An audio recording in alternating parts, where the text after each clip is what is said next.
Graça e paz a todos os irmãos, amém? As crianças até 12 anos estão liberadas para ir para a salinha com a tia ali.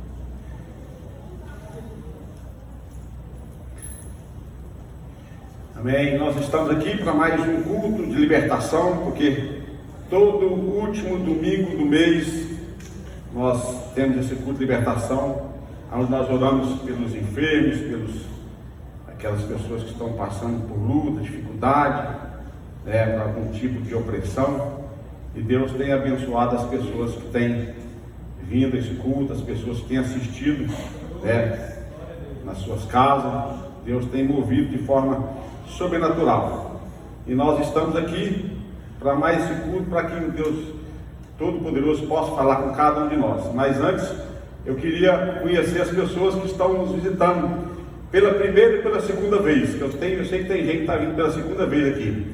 Quem está vindo aqui pela primeira ou segunda vez, é seu parente? É seu pai? Meu irmão. Então são os pais da Ju, já esteve aqui, mas o Rodrigo, são os pais deles. Sejam bem-vindos, então, em nome de Jesus. Deus possa abençoar vocês essa noite. Tem mais alguém que está visitando pela primeira ou segunda vez? Amém.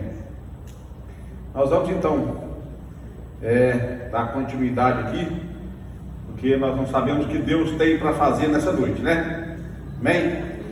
Nós vamos abrir a Bíblia no livro de Lucas, no capítulo 9. Lucas, no capítulo 9,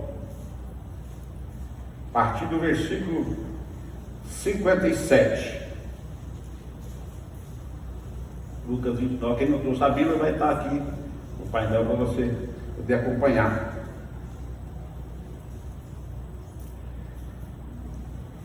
Diz assim: Jesus aqui disse essas palavras, né? Ele estava no ato desse acontecimento aqui. Indo eles caminho fora, alguém lhe disse: seguir-te-ei para onde quer que fores. Mas Jesus lhe respondeu: as raposas têm seus covis e as aves do céu ninhos, mas o filho do homem não tem onde reclinar a cabeça. A outro disse Jesus: segue-me. Ele, porém, respondeu: permite-me ir primeiro sepultar meu pai. Mas Jesus insistiu: deixa aos mortos o sepultar os seus próprios mortos.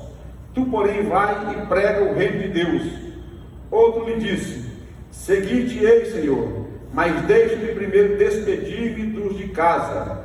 Mas Jesus lhe replicou: ninguém que, tendo posto a mão no arado, olha para trás, é apto para o reino de Deus. Amém? Vamos orar mais uma vez.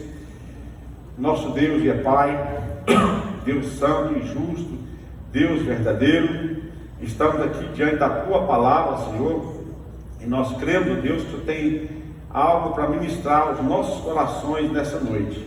Que o Senhor possa falar conosco de forma sobrenatural, Senhor, que a Tua palavra, que é viva e eficaz, que ela possa entrar, penetrar na nossa mente, no nosso coração e fazer as transformações necessárias para a vida de cada um de nós, meu Pai. Queremos também repreender todo mal, toda presença maligna, todo espírito contrário. Nós amarramos e neutralizamos em nome de Jesus todo espírito humano, de macumbeiro, feiticeiro. Eu neutralizo agora no poder do sangue de Jesus, e que o Senhor tenha total liberdade a partir desse momento para se mover no nosso meio, porque o Teu Santo Espírito no nosso meio tem liberdade de se mover. É bem-vindo a este lugar. Muito obrigado, Senhor. Assim oramos e agradecemos ao Senhor em nome de Jesus. Abençoa os nossos irmãos que estão em casa, que estão assistindo pelas redes sociais, que todos também sejam abençoados em nome de Jesus. Amém. Glória a Deus. Jesus, ele estava indo no caminho de Jerusalém, porque ele estava indo para a festa da Páscoa, que ia acontecer lá em Jerusalém. E quando ele está indo pelo caminho, algumas pessoas para ele para perguntar, ou para dizer para ele. E ele disse para Jesus: seguir-te-ei para onde queres que fores.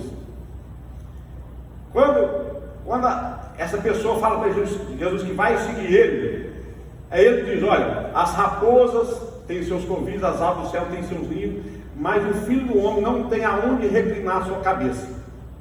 O que Jesus quis nos dizer com isso? Ou quis dizer para aquele povo, com essas palavras?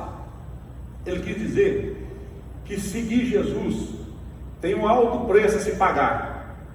Ele quis dizer que não é fácil seguir Jesus, não é fácil ter uma vida de comunhão com Jesus, porque há perseguição. Embora Jesus seja o Filho de Deus, seja o dono do universo, ele também foi perseguido, ele foi maltratado, ele foi rejeitado, e nós também corremos esse mesmo risco de ser rejeitado, maltratado, caluniado, perseguido pelas pessoas. Muitas pessoas que seguem Jesus, elas não vão ser compreendidas pelos seus familiares, passarão pelas lutas, pelas dificuldades. Muitas pessoas vão estar lutando sozinho nessa batalha, nessa jornada cristã. Aí você pode estar pensando, mas o pastor agora está trazendo uma palavra que venha nos desmotivar a seguir Jesus. Não, o próprio Jesus disse para aquele que falou: seguir-te-ei, ele falou: olha, tem condições para me seguir, não pensa que vai ser fácil, mas vale a pena, compensa seguir Jesus, porque nós sabemos o resultado no final, a vida eterna que está reservada para cada um de nós. Então, as pessoas que seguem Jesus, eu fico observando os pastores, que muitos deles, tem muitas igrejas aí que o pastor ele faz um trabalho durante um tempo na igreja, depois eles tiram ele, manda para outra igreja, fica 4 anos no lugar, 4 anos no outro lugar, e vai mudando. Ele nunca fica no mesmo lugar, nunca fica na mesma cidade, ou no mesmo bairro, está sempre mudando. E essas pessoas então não têm morada fixa. Essas pessoas às vezes passam as suas dificuldades, porque não tem raiz. E aonde Deus manda eles ir, eles vão. Eles passam todo tipo de dificuldade. Muitas vezes eles dependem dos outros, porque não tem essa morada fixa, e eles não têm bens materiais, depende daquele salário, depende do que as pessoas vão fazer por eles. Agora, é fácil uma vida dessa? Seguir Jesus é fácil então? Outras pessoas se deixam levar pela emoção momentânea. Eu conheço pessoas que ouviram uma pregação sobre missões. A pessoa foi impactada por aquela pregação, ficou emocionada com aquela pregação. Às vezes o missionário vem, eu já ouvi missionário pregar sobre missões, e ele traz uma palavra que traz uma emoção na vida da pessoa, e ela se acha que o chamado dela é aquilo, para fazer missões, e ela fala: eu vou sair agora para outro país, vou ser um missionário, vou pregar o evangelho em outro país. Muitas pessoas fazem isso, e eu conheço uma pessoa que fez isso, ficou 4 anos fora, no campo missionário, depois de 4 anos voltou, e hoje já não quer mais saber de missões, porque não era aquilo que ela queria, aquilo não era o chamado dela. Não estou querendo desmotivar ninguém, mas a gente precisa saber qual que é o nosso chamado, qual que é a missão que Deus tem para nós aqui nessa terra. E todos nós somos missionários dentro da nossa casa, missionários no nosso bairro, na nossa rua, no nosso trabalho. Não é preciso a gente ir para outro país para fazer missões, para pregar o evangelho. Talvez você não tenha chamado, não tenha essa motivação. Faça o trabalho na sua casa, faça o trabalho ali no seu bairro, no seu vizinho. O seu vizinho às vezes está do seu lado, precisando de ajuda, clamando por socorro, e você nem sabe. Não, eu quero ir para outro estado, para outro país, vou lá para a Amazônia. Seguir Jesus não é fácil. Nós temos que ter convicção do nosso chamado e aquilo que Deus tem para nós. O que Ele reservou para cada um de nós. Agora, as dificuldades sempre virão. Nós não podemos seguir Jesus, então, só por seguir, mas com compromisso e com fé. Amém? Por outro lado, não é necessário também nós termos uma vida financeira estável para depois seguir Jesus. Ou não é necessário nós termos um carro para poder fazer a obra de Deus, ter uma moto. Tem gente que coloca dificuldade, mas como que eu vou pregar o evangelho se eu não tenho nenhum carro? Como é que eu vou? Tenho que ir de Uber, de ônibus? Põe dificuldade. Jesus, no tempo dele, não tinha carro, não tinha moto, não tinha avião, não tinha bicicleta. E ele pregava o evangelho. Ele saía com seus discípulos de pé. Ele andava 10 km, 20 km, 50 km de pé para poder pregar o evangelho. O apóstolo Paulo, a história do apóstolo Paulo também é uma história que a gente fica impressionado. O tanto que aquele homem sofreu para poder pregar o evangelho. Ele passou fome, passou frio, ele jejuava, ele entrava nos navios, o navio naufragava, ele era açoitado, perseguido. Se você olhar lá em 2 Coríntios capítulo 11, ali conta essa história, as perseguições que ele sofreu. E a preocupação dele maior era com as igrejas que ele fundava. Além de ser perseguido, ser caluniado, ser açoitado, ele dedicou toda a sua vida ao ministério, toda a sua vida servindo a Jesus. Um homem que tinha perseguido a igreja do Senhor Jesus, quando ele se converte, ele se tornou o maior pregador, o maior fundador de igrejas. Mas diante de muita perseguição, ele fabricava tendas para sobreviver. Ele não tinha salário de igreja para sobreviver. Ele tinha que fabricar tendas, porque ele não queria ser pesado para as igrejas. Sofreu até a sua velhice. Ele morreu com mais de 90 anos servindo a Deus, escrevendo as cartas para as igrejas. Então, nós deveríamos seguir esse exemplo de Paulo, do apóstolo Paulo. Outras pessoas não se acham inteligentes para poder fazer a obra de Deus. Ah, pastor, mas eu não tenho sabedoria, não tenho inteligência para poder preparar um sermão, uma mensagem. E Deus não está procurando de pessoas inteligentes, Ele está procurando de pessoas obedientes, que obedecem o seu chamado. É isso que Deus quer de nós. Basta você testemunhar o que Jesus fez na sua vida. Não precisa muita sabedoria, gente. É preciso um bom testemunho. O seu vizinho está ali do seu lado, vai lá, fala de Jesus para ele, traz ele para a igreja, faça alguma coisa. As pessoas estão desesperadas. Essa semana agora eu fiz 3 visitas. Na segunda-feira eu fui visitar uma senhora de 96 anos. Estava lá vendo vultos, não dormia de noite. Aí eu fui lá com minha esposa fazer visita para ela. Orei com ela, ela era uma benzedeira no passado, sabe? Quando ela me contou isso, eu fiz aquela oração, quebrando aquela maldição. E repreendi aqueles espíritos, mas ela via coisa lá dentro da casa, sabe? Via até uma televisão, pensava, ela está meio ruim das vistas, ela viu uma televisão, pensou que a televisão era um demônio, sabe? Era uma pessoa. Mas ela estava vendo coisas. E depois dessa oração, no dia seguinte, a filha dela ligou e falou: olha, ela dormiu a noite inteira, está bem agora. Pessoas que estão aí do nosso lado. Fui visitar um outro casal que estava à beira da separação. Houve um problema no casamento lá, e eu querendo sair de casa, querendo abandonar a mulher e os filhos. Pessoas precisando de ouvir uma palavra que venha levantar o ânimo dela, que venha mudar a história dela. Outra senhora de 69 anos, que eu fui visitar também na quinta-feira, essa mulher, o marido se separou dela, e a mulher desesperada também, vendo coisa dentro de casa, desesperada. E nós fomos ali, oramos com ela. Então, se a gente for olhar no nosso meio, à nossa volta, existem milhares e milhares de pessoas precisando de ajuda. E nós, eu e você, temos as palavras de vida eterna para levar para essas pessoas. Não podemos ficar de braços cruzados, esperando as pessoas se suicidar, se desesperar. Quantas pessoas morrendo aí porque estão precisando de ajuda, e nós somos cristãos, gente, nós conhecemos a palavra de Deus. Não precisa ser muito inteligente, não precisa ter muito conhecimento, não, basta você falar: ó, Jesus salva, Ele cura, Ele liberta. Pega um trecho da palavra de Deus, lê ali, fala alguma coisa e ora com a pessoa, é o suficiente. Deixa que o Espírito Santo se move e faça a obra que precisa ser feita. Basta a gente dispor em ir.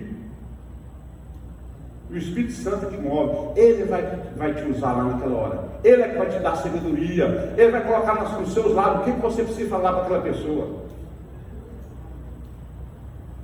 Eu fui na casa da senhorinha lá, eu nem abri a Bíblia. Eu cheguei lá, ouvi ela, ouvi.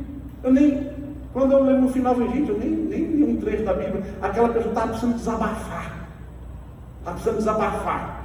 Contar o seu problema. E a gente estava ali para ouvir. E poder ajudar, dar um conselho para aquela pessoa. É isso que as pessoas de fora estão precisando. Aí o que elas fazem? Vão atrás de psicólogo. Os psicólogos falam, ouve. Não muda nada. Porque eles não têm a palavra de vida eterna. É Jesus que cura, que liberta a vida da pessoa.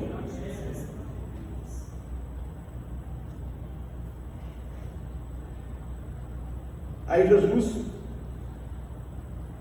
aquela pessoa fala para ele, seguinte ele, onde quer que for. Aí tem outra pessoa que Jesus chega nele e fala, segue-me. Um falou para Jesus que ia seguir ele, o outro falou, aí o outro, Jesus teve que chamar ele, segue-me.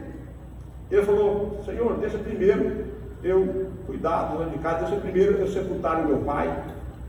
Aí Jesus falou para ele, deixa os mortos sepultar os seus mortos, tu vais e prega o reino de Deus. Quando Jesus fala então que deixa os mortos sepultar os seus mortos, ele se referia à urgência de se pregar o Evangelho. É urgente, é necessário, não pode esperar mais.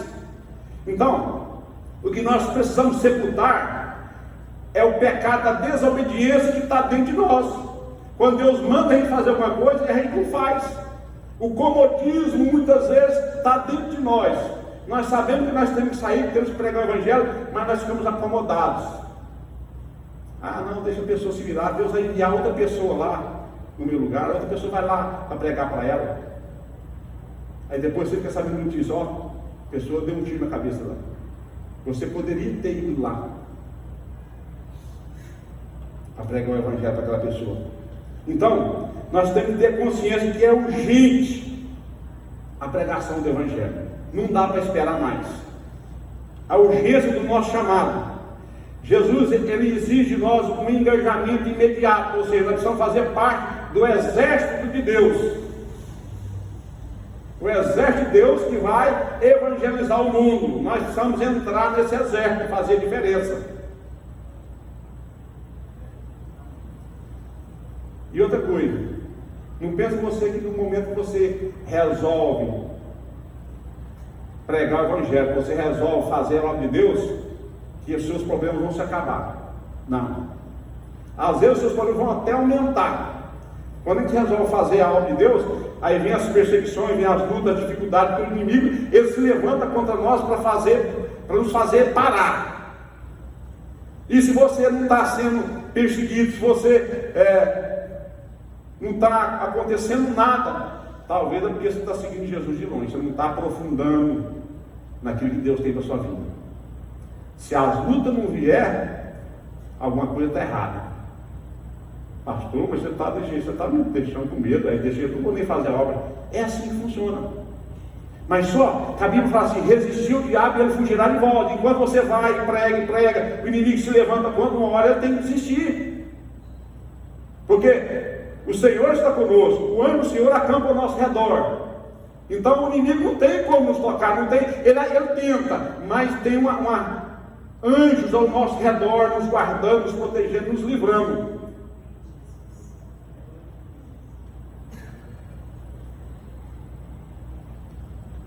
Então, eu achei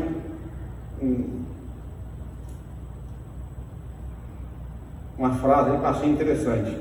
Nós não planejamos o futuro e depois seguimos Jesus. Nós seguimos Jesus e deixamos Ele planejar o nosso futuro. Olha só. Seguimos Jesus e deixamos Ele planejar o nosso futuro. É isso que Deus tem para nós. quando você passa, quando você decide seguir Ele, você não precisa planejar o seu futuro, Ele planeja por você. Basta apenas você obedecer aquilo que Deus tem para a sua vida, o seu chamado. Tudo nessa vida vai passar, mas o que nós fizemos com Jesus vai durar eternamente. Às vezes a gente precisa deixar algumas coisas que a gente gosta, algumas coisas que a gente considera como prioridade na nossa vida para poder seguir Jesus. 10 anos atrás, Deus falou assim comigo. Eu tinha um comércio que era muito lucrativo, que eu toquei esse comércio há mais de 20 anos. E Deus falou para mim: larga, fecha o comércio, vai ficar só por conta da minha obra agora. O que você tem é suficiente para você e sua família sobreviver. E assim eu fiz, gente. Larguei, fechei, para poder ter mais tempo para fazer a obra de Deus. É claro que hoje eu tenho que administrar aquelas coisas que Deus me deu, mas eu tenho mais tempo agora, menos preocupação, porque agora eu tenho mais tempo para cuidar das coisas de Deus. Não estou falando com você, larga tudo aí e fica só com o evangelho. Não, para mim Deus falou isso. Eu não sei se Deus vai falar a mesma coisa para você. Na verdade, nós podemos trabalhar e fazer a obra de Deus do mesmo jeito. Não impede, nada impede a gente fazer a obra de Deus. O que impede somos nós mesmos que pedimos. E se nós observarmos o texto aqui, nós vamos enxergar dois grupos de pessoas diferentes. O primeiro grupo, ele chega espontaneamente, Jesus fala: seguir-te-ei para onde queres que fores. Aí Jesus fala: olha, as raposas têm seus covis, as aves do céu têm seus ninhos, mas o filho do homem não tem aonde reclinar a cabeça. O que é que Jesus quer dizer com isso? Ele impôs as suas condições, mas ele quis dizer que, ele falou: olha, eu não tenho casa, eu não tenho morada fixa, eu não tenho hora de levantar, não tenho hora de dormir, vai ter dificuldade, vai ter luta, perseguições. Então Jesus colocou as suas condições para aqueles que queriam seguir Ele. Mas o outro grupo, Jesus teve que chamar: vem e segue. Aí eles colocou dificuldade. Senhor, mas deixa primeiro eu cuidar dos lados de casa, deixa eu sepultar meu pai, deixa eu cuidar da minha família. Quando Jesus chama a gente, geralmente a gente coloca condições, coloca dificuldades. É meu emprego, eu trabalho demais, não tenho tempo. Não, é o meu cônjuge. Se eu fosse servir o Senhor, seguir o Senhor, o meu cônjuge, minha esposa, o meu esposo, ele vai se levantar contra. Não, é a minha família. A minha família não vai aceitar. E se eu for perguntar aqui, muitas pessoas, quando se converteram ao Senhor Jesus, foram perseguidos. Eu tive perseguição na minha família, minha esposa teve perseguição de comentários, agora é fanático, agora só quer saber de Jesus, só quer saber de igreja. Então houve esse tipo de coisa. Outras pessoas falam: não, os meus filhos são pequenos, como é que eu vou seguir Jesus com meus filhos pequenos? Eu, quando me converti, meu filho, aquele que toca aqui, aquele que está ali, o Pedro Rafael, ele tinha 2 anos de idade. O outro, minha esposa estava grávida dele, e não era impedimento. Depois o outro nasceu e ia para as vigílias, passava das 10 horas da noite até 2 horas da manhã as vigílias, levava um colchãozinho para cada um deles, uma mamadeira para cada um. Ali de novo, quando estava fome, chorava, tacava uma mamadeira lá e o fogo descia ali daquela vigília. Nada era impedimento. As pessoas hoje colocam impedimento, gente. Meus filhos é pequeno, não tem jeito. Não tem carro. Como que eu vou fazer a vida? Como que eu vou seguir? Nem carro eu tenho. Sempre a gente coloca impedimento quando se trata do reino de Deus. E diante da situação, Jesus traz uma palavra de repreensão. Ele falou assim: ninguém que tendo posto a mão no arado olha para trás é apto para o reino de Deus. Ou seja, olhar para trás é uma atitude que pode nos custar a vida eterna. Se nós começarmos a colocar dificuldade em pregar o Evangelho, em fazer a obra de Deus, em ganhar os perdidos, ou então olhar para trás a nossa vida anterior: não, agora estou seguindo Jesus aqui, mas eu larguei minha vida, agora abandonei as coisas que eu gostava de fazer para seguir Jesus. Começa a olhar para trás. Aí muitos têm se dado mal com essa questão de olhar para trás. Muitas pessoas pensam assim, falam assim, eu vou dar um tempo na minha vida espiritual, vou dar um tempo, né, no meu ministério, achando que pode fazer isso, que vai ficar tudo bem. Quando a pessoa tem um chamado de Deus e resolve dar um tempo naquele chamado que Deus deu para a vida dele, ele se dá mal. Não percebe que estão se expondo a um perigo de sair da igreja, de sair da presença de Deus e nunca mais voltar. A vida cristã, ouvi também esse dia para trás, a vida cristã é a mesma coisa da bicicleta, né? Quando você para de pedalar, você cai, não é assim? Essa é a vida cristã. Se você parar de servir a Deus, de buscar a Deus, de vir para a igreja, você acaba, se você abandonar a sua vida cristã, você se desvia. Aí está correndo o risco de não voltar mais. Eu conheço pessoas, gente, que resolveram dar um tempo na vida cristã, resolveram voltar atrás, resolveram desfrutar das coisas que ela desfrutava no passado, abandonou as coisas de Deus porque deu saudade daquela vida anterior e saiu da igreja, entregou o ministério e hoje estão no mundo e não consegue mais voltar. Inclusive pessoa que fez parte do nosso grupo de libertação não consegue mais voltar para a vida cristã, porque o mundo lá fora, o diabo aproveitou a situação e induziu ela, e ela não consegue mais sair daquela vida. Então é um perigo muito grande que a pessoa corre quando ela resolve dar um tempo na sua vida espiritual. É coisa muito séria.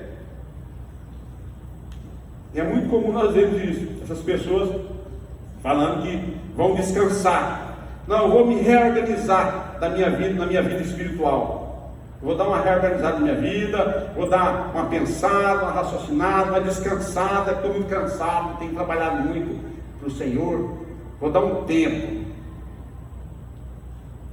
Deus ele não admite que um servo seu abra mão do seu chamado. Quando Deus chama a gente, dá um ministério para a gente, Ele não abre mão de nós, porque nós somos escolhidos para isso. Nós somos escolhidos no meio de muitas pessoas para fazer essa obra.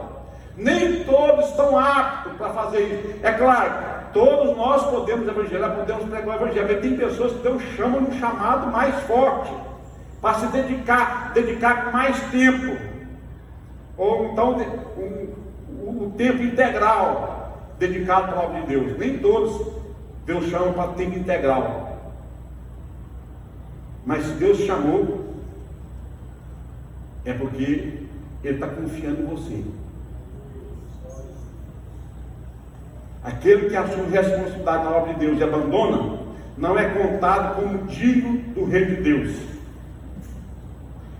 Em Hebreus capítulo 10, versículo 38, fala assim: aquele que retroceder, a minha alma nele não tem prazer, ou a minha alma nele não se compraz. Aquele que assume o chamado de Deus e retrocede, né? Volta atrás, Deus não se agrada dele, Deus não se alegra com ele. A atitude de parar de servir a Deus por sua conta própria, numa obra que ele confiou, é tido como ofensa, desobediência ou traição. Toda vez que Deus coloca algo precioso nas nossas mãos, Ele confia em nós. É uma confiança. Ele investe essa confiança e Ele nos honra com essa confiança. Quando Deus chama a gente para uma obra, com um trabalho, Ele investe essa confiança em nós, gente. E nós somos, assim como Ele nos honra com essa confiança, nós também devemos honrar Ele. É um privilégio, gente, é uma honra nós fazermos parte desse exército de Deus. Nós somos chamados, escolhidos por Deus para fazer o trabalho, a obra dele. Então, abrir mão disso é como devolver um presente caro. Olha só, você recebe um presente caro, alguém te dá um presente lá no dia do seu aniversário, você nem liga, deixa de lado, lá. Não valoriza aquilo que você ganhou. Vocês lembram da palavra dos talentos? É mais ou menos comparado com isso aqui que nós estamos falando. Um senhor ia ausentar do seu país, ele chamou 3 servos seus e falou assim, ó, aí deu 5 talentos para um, 2 para outro e 1 para o outro. Aquele que recebeu os 5 talentos saiu a negociar, talentos aqui no caso é dinheiro, né? Ele saiu a negociar, ganhou mais 5. O que recebeu 2 talentos saiu a negociar também, ganhou mais 2. E aquele que recebeu um talento, ele pegou e enterrou aquele talento na terra. Quando aquele senhor chegou, ele foi prestar conta com seus servos. O que recebeu os 5 talentos, ele falou, olha, o senhor me confiou 5 talentos, eu ganhei mais 5, então são 10 agora. Então o senhor falou, servo bom e fiel, fosse fiel no pouco, sobre o muito te colocarei. Entra para o gozo do seu senhor. O que recebeu 2 talentos, multiplicou também para 4, recebeu os mesmos elogios. Servo bom e fiel, fosse fiel no pouco, sobre o muito te colocarei. Aquele que recebeu um talento, que enterrou, ele chegou no Senhor e falou, olha,